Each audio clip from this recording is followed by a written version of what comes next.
É óbvio que o mundo moderno faz com que as pessoas precisem trabalhar. E frequentemente ambos os pais trabalham, mãe e pai. Não é como alguns anos atrás em que as mulheres podiam ficar mais em casa, mas a evolução da sociedade, a necessidade da mulher participar do mercado de trabalho, fez com que fossem mudando essas relações, né?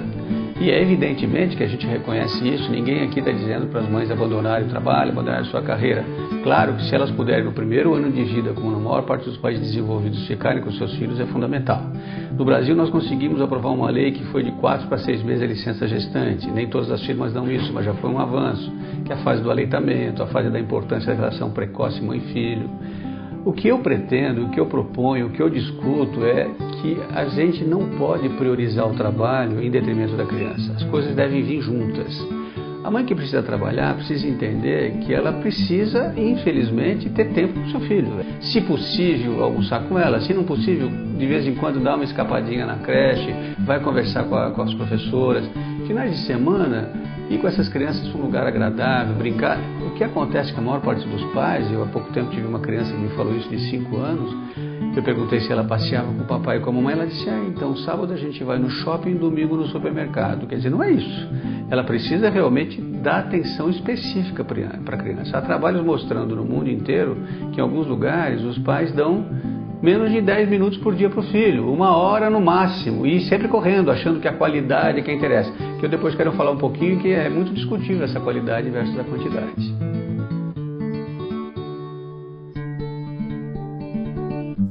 Pois é, às vezes as pessoas acham que dar 2 beijinhos de manhã quando a criança vai para a escola e depois à noite na hora de dormir dizer te amo, te amo, te amo é suficiente. Não é, né?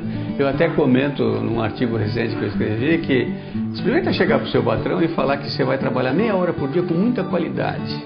Vê se ele vai gostar. O seu filho também não gosta. Ele precisa de espaço, de tempo dentro das possibilidades da sua vida. Você tem que se planejar. E eu entro numa discussão que as pessoas às vezes se assustam. É o seguinte: mas eu tenho que trabalhar. Certo, planeje a sua vida. As pessoas precisam começar a pensar se querem ter filhos. E se quiserem ter filhos, como vai ser a vida depois que eles nascerem, porque muda a vida, né? Então você precisa lembrar que uma criança precisa de apoio, precisa de ajuda, precisa de à noite ser ajudada, precisa trocar roupa, precisa vacinar, precisa cuidar quando tem enfermidade, precisa ir com ela ao pediatra, precisa acompanhar a escola, precisa ir nas entrevistas, o pai ou a mãe. Mas ambos têm que participar, e o primeiro ano de vida, o vínculo materno é fundamental. As pessoas pensam que substituir o cuidado da criança com alguém adulto, com a babá, ou com a vovó, ou com uma vizinha, ou uma creche, é a mesma coisa, e não é. O vínculo é fundamental com a pessoa que cuida, que fica junto. E separações com crianças da sua mãe, do seu vínculo, da pessoa que cuida delas, por mais de 24 horas no primeiro ano de vida, são problemáticas. As crianças sentem, e quando elas se sentem abandonadas, elas não entendem porque aquele cuidador desapareceu. Me assusta ver mães que falam, fui para a Europa, fiquei 25 dias, fui viajar para trabalho, voltei um mês. É ruim isso do ponto de vista de desenvolvimento. Isso não é bom para essas crianças. As pessoas tinham que ter pensado nisso antes de ter o filho. E se tem o filho, tenta maneirar durante o primeiro ano, o segundo ano, para acertar. Depois que a criança cresce, 2, 3 anos de idade, ela começa a se dar conta e é mais fácil. E aí você pode fazer uma relação, vamos dizer assim, mais sadia, mais madura, e a criança não sente tanto o abandono que ocorre. Pior, quando uma mãe trabalha o dia inteiro, sai às 7 da manhã, volta às 9 da noite, às 10 da noite, deixa a criança com uma babá, não se assuste, porque a babá vai começar a identificar essa babá como mãe. E quando a criança vai começar a identificar essa babá como mãe. E quando ela chorar e gritar, ela vai querer a babá, não a mãe. E a mãe vem, mas ela só pensa, manda a babá embora. E aí tem que pôr outra babá. E a criança tem que fazer um novo vínculo, porque a mãe não vai poder ficar. Então essas coisas têm que ser pensadas e discutidas no mundo de hoje. As crianças precisam de cuidado, elas precisam de atenção.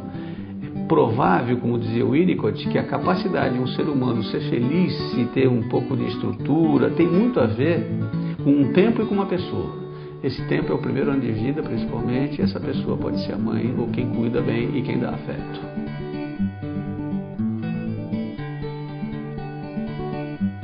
É evidente que o pai é fundamental. E é evidente que ele tem que participar da educação do filho. É evidente que ele tem que ajudar a mãe a cuidar do seu filho. E hoje em dia vamos dizer assim, politicamente correto, o pai está lá, ajudar a trocar fralda e tal. Só que o pai não pode amamentar, ele não tem seio. O pai não deu à luz, o pai não gestou. A relação do bebê com a mãe nos primeiros meses é mais intensa. O pai tem que participar ajudando essa mãe, mas não adianta achar, pelo menos de uma maneira muito genérica, que nos primeiros meses de vida o pai assume tudo, dá mamadeira, tal, com todos os problemas de dar o leite artificial, e é a mesma coisa. Não é a mesma coisa. A relação do bebê com a mãe, com a sua pele, com o seu coração, com aquela frequência cardíaca que ele ouvia dentro do útero é muito importante. E o pai vai aparecendo e sendo fundamental a partir do primeiro ano, mas desde o começo ele tem que ajudar. Se você colocar um bebê num lugar e que ele ouça duas vozes, se uma for masculina e uma feminina, ele tem uma tendência maior a ouvir mais a voz feminina, que é que ele ouvia mais que a outra. Se uma dessas mulheres for a mãe, ele vai tender a olhar mais para essa mãe. Isso é um trabalho interessante das relações muito intrínsecas do bebê ao nascimento. E ele vai se desprendendo, pouco a pouco ele vai se afastando. Com 6 meses ele senta, começa a ouvir melhor, tem mais estímulo. Com uns 8 meses ele engatinha, começa a primeira separação da mãe, se distancia ou de quem cuida.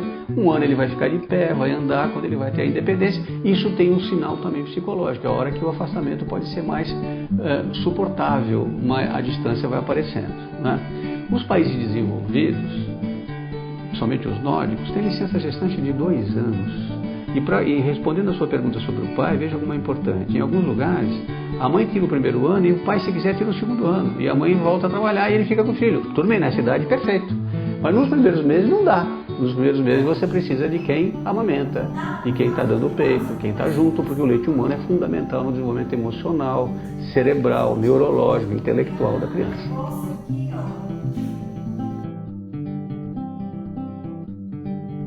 Bom, esse é um livro que apareceu na minha cabeça à medida que eu amadurecendo minha vida profissional, né? São 40 e poucos anos, há 5 anos atrás eu comecei a pensar muito nesse assunto. Eu comecei a perceber, depois de escrever muito para criança, para mães, vários livros, que nós estamos num momento diferente. Mudou um pouco a maneira de atender as crianças. Eu que fiz puericultura e consultório o tempo todo e até hoje faço da mesma maneira, que via crianças sadias, que via pessoas que me traziam as crianças para conversar comigo sobre nutrição, alimentação, vacinação, desenvolvimento infantil. De repente as pessoas começam a trazer as crianças só quando estão doentes, né? Então o pediatra, em vez de ser um puericultor também, um preventivista, acaba sendo mais um tratador de infecções, de doenças graves, etc., que é fundamental que ele o faça. Mas a puericultura, o cuidado com a criança sadia, a pediatria da criança sadia, começou a diminuir, a desaparecer. Eu comecei a perceber que isso se devia a vários fatores. E um deles é que as pessoas não tinham mais tempo nem de trazer os filhos ao pediatra. Porque as pessoas deixavam as crianças em creches precocemente, porque outras pessoas cuidavam, porque não tinham tempo de se preocupar, só iam com o filho no pronto-socorro às 10 horas da noite quando chegava em casa do trabalho porque ele estava doente. Então não havia uma medicina desse tipo. E essa expressão criança terceirizada nós acabamos criando porque eu percebi que era uma tendência que estava aparecendo cada vez mais de pessoas terem filhos, entregarem para alguém cuidar e viver sua vida. É frequente você ouvir pessoas, essa semana ainda conversei com algumas que me ligam, veem minhas entrevistas. Ah, não, eu dou 1 hora por dia para o meu filho, eu saio de manhã, vou para o trabalho, volto, à tarde eu vou malhar, eu chego em casa às 10 horas, babá que se vire, eu não estou aqui para isso, não tenho paciência. É como se as pessoas não tivessem mais tempo de se dedicar aos filhos, de amá-los, de dar afeto, de ser feliz com a felicidade de outro. E eu cheguei a ter a coragem de dizer uma coisa que é altamente polêmica, eu concordo, e que é preciso saber se você quer ter filhos. Será que é preciso ter filhos? Se você não está afim de trabalhar, de cuidar, de ficar em cima dessa criança, de ajudar, de conservar, de dar um seu tempo para ela, então você pense 2 vezes, planeje a sua vida para você não ter uma criança terceirizada com todas as consequências da terceirização.